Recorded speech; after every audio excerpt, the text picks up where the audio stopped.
Hej, jeg hedder Brian Vang, og det er mig, som kommer på besøg i Bangkok i 3 dage fra den 17.6. til den 19.6. Jeg er ekstern konsulent og har tidligere trænet medarbejdere for Eurocenter i Madrid, og nu er turen så kommet til Bangkok.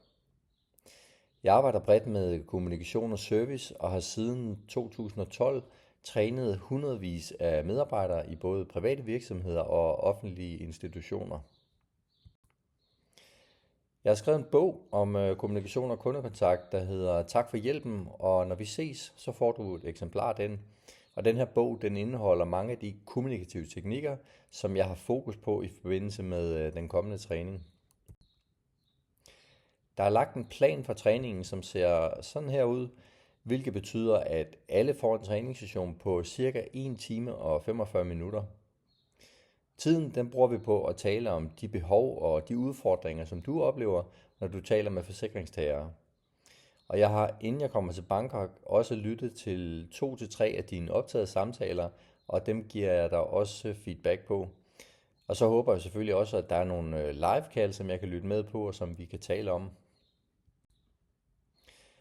Det er vigtigt for mig at sige, at jeg bestræber mig på, at de her træningssessioner de foregår afslappet og uformelt.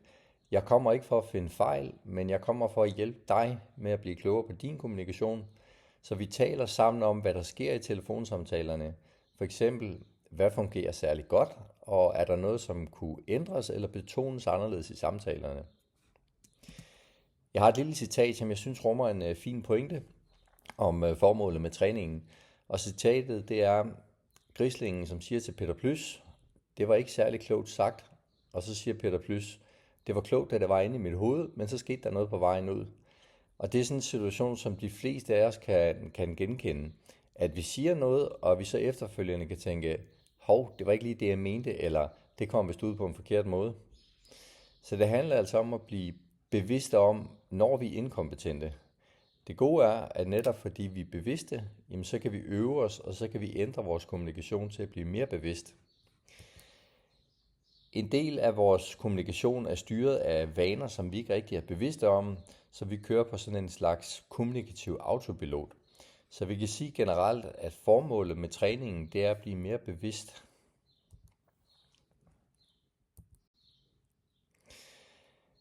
Der findes et læringsprincip, som hedder 70-20-10, og det siger noget om, hvor man styrker sine kompetencer bedst muligt.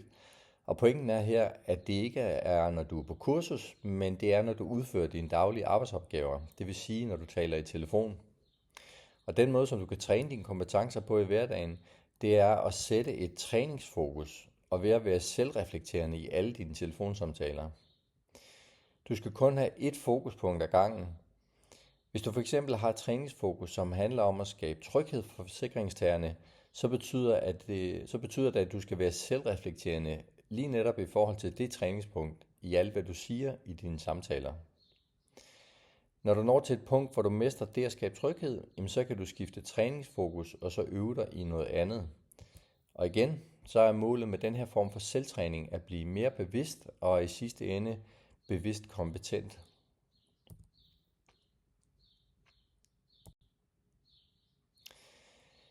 I forbindelse med træningssessionerne, så har jeg fokus på 2 kategorier af kommunikative teknikker.